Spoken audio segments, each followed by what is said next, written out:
আসসালামু আলাইকুম, কেমন আছেন সবাই? আলহামদুলিল্লাহ আমরা ভালো আছি। আজ এই তো আমের টক করব, তাই আম নামিয়েছি। একটাই ছিল আম, ওইটা দিয়ে ভাবতেছিলাম আমের টক করব। আর এই তো সবজি রান্না করব, ধুন্দুল, বেগুন, আলু নিয়েছি, রুই মাছও নামিয়েছি, সাথে মুরগি রান্না করব মেয়ের জন্য। আর এই তো ডাঁটার শাক। আর সকালের নাস্তায় যে রুটি, চা, আমি চা খাচ্ছিলাম। আর এই তো কিছু চা রেখে দিয়েছি, আমার হাজব্যান্ড উঠলে ওনাকে গরম করে দেব। আর এই তো ডাঁটা শাকটা ভালো করে ধুয়ে এখন সিদ্ধে বসিয়ে দিলাম, সাথে সামান্য একটু লবণ দিলাম। আজ এই ডাঁটা শাক দিয়ে আমরা ভর্তা করব, ভাবতেছিলাম কি দিয়ে ভর্তা করা যায়। আর এতে এদিকে আমার আম কুটো হয়ে গিয়েছে, এখন আমি পানি দিয়ে আমটাকে সিদ্ধ বসিয়ে দেব। আমের টকটা আসলে খুব মজা লাগে খেতে, আমার সবাই পছন্দ করে। আর এই তো সামান্য লবণ দিয়ে দিয়েছি আর সামান্য পরিমাণে হলুদ গুঁড়া দিয়ে এখন ভালো করে মিশাবো। সামান্য একটু রসুন বাটা দিলাম আর কাঁচা পেঁয়াজ দিয়ে দিলাম। এখন এগুলো সিদ্ধ হোক।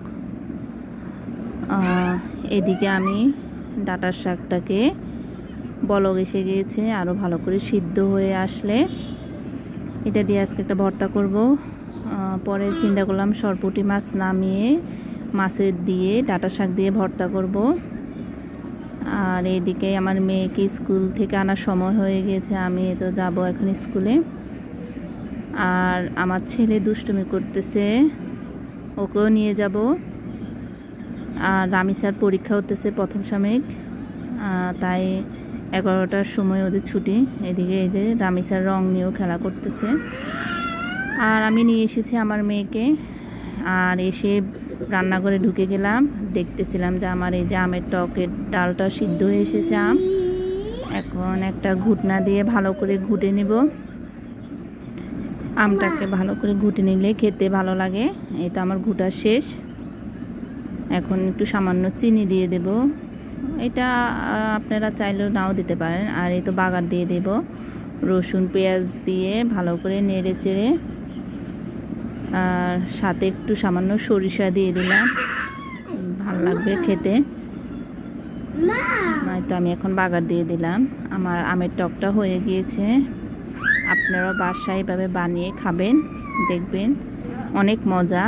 আসলে আমি এটা রাঁধতে পারতাম না, আমার আম্মার থেকে শিখেছি।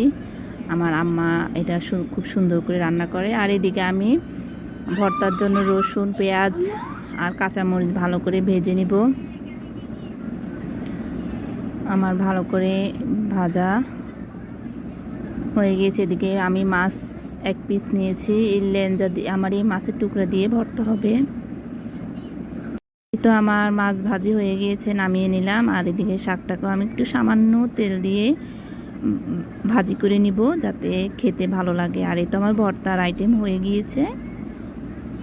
এখন কিছুক্ষণ পরে এগুলো আমরা পাটায় বেটে নিব। তারপরে এদিকে আমি মাছের তরকারি বসিয়ে দিয়েছি, রুই মাছগুলোকে ভালো করে মশলার সাথে কষিয়ে নিতেছি।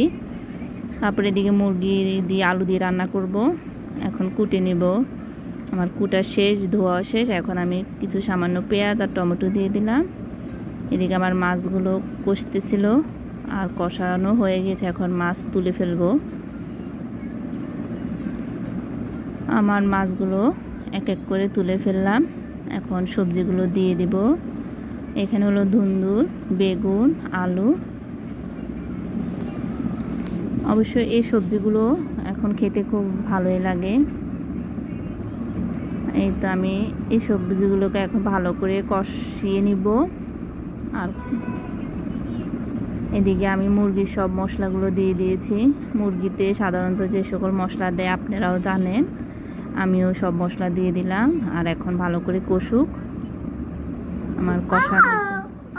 আর এদিকে আমার মুরগিগুলো ভালো করে কষানো হয়ে গিয়েছে। এরপর আমি পানি দিয়ে দেব। আর আমার তরকারিগুলো কষানো প্রায় হয়ে এসেছে। এখন দুই তরকারিতে এখন পানি দিয়ে দিব, আর মাছের তরকারিতে মাছগুলোকে দিয়ে দিব।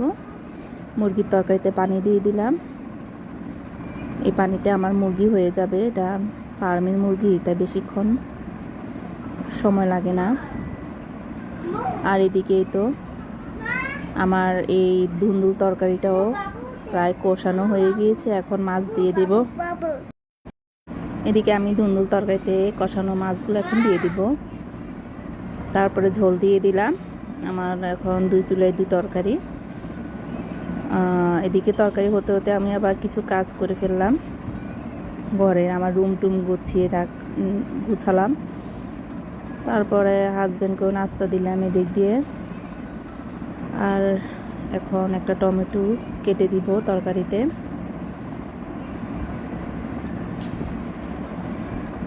এই তো আমার তরকারিটা হয়ে গিয়েছে।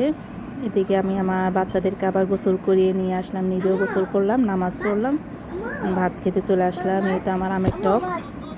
তো আমার মেয়েকে এখন খাওয়া দিব। ওর মুরগি খুব প্রিয়, মুরগি দিয়ে আলু আর আমের টকটা ওর খুব ভালো লাগে এখন।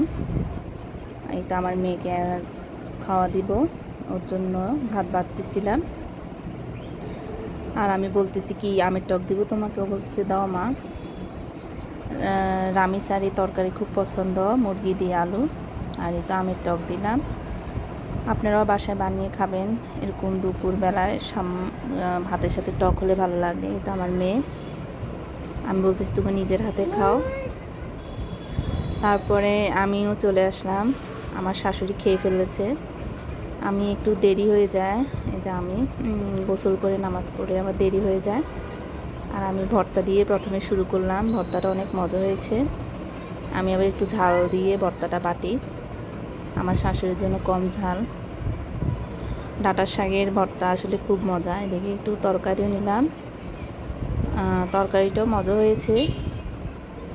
আসলে আমি আগে রান্না করতে পারতাম না, আর বিয়ের পরে শ্বশুরবাড়িতে রান্না করতে করতে আমি রান্না শিখে ফেলেছি, এখন নিজের রান্নাও মজা লাগে খেতে। আর আমের টকটা নিলাম, এটা আমার আম্মার থেকে শিখা।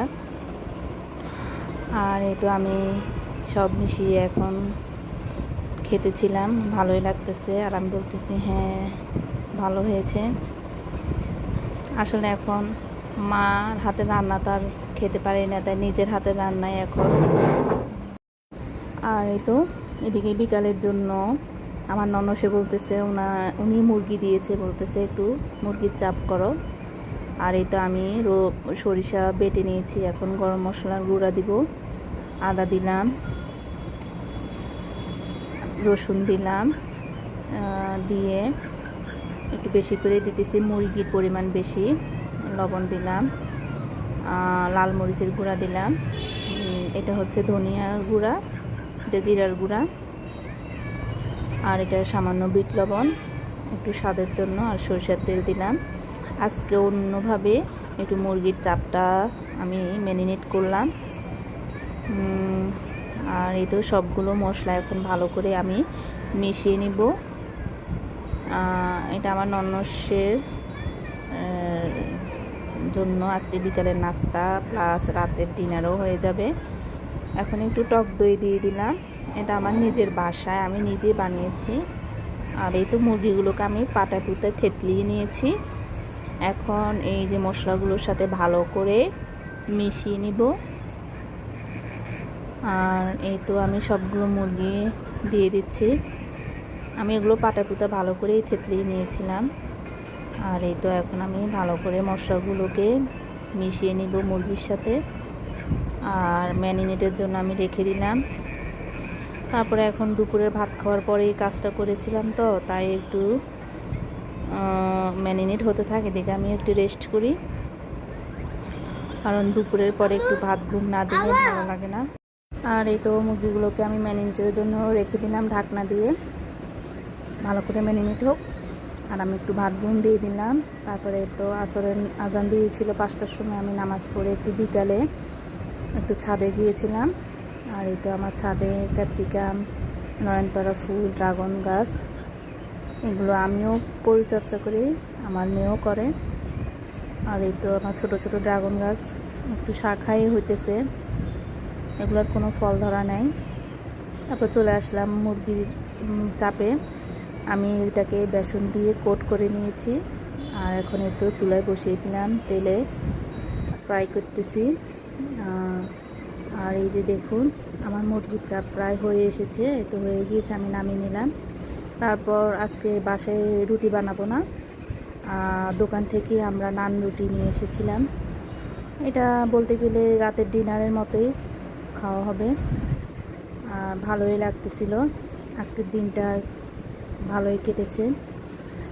আর এই তো আমার ছোটোখাটো একটা ব্লগ, ভালো লাগলে আমার সাথে থাকবেন। সবাইকে ধন্যবাদ। আসসালামু আলাইকুম।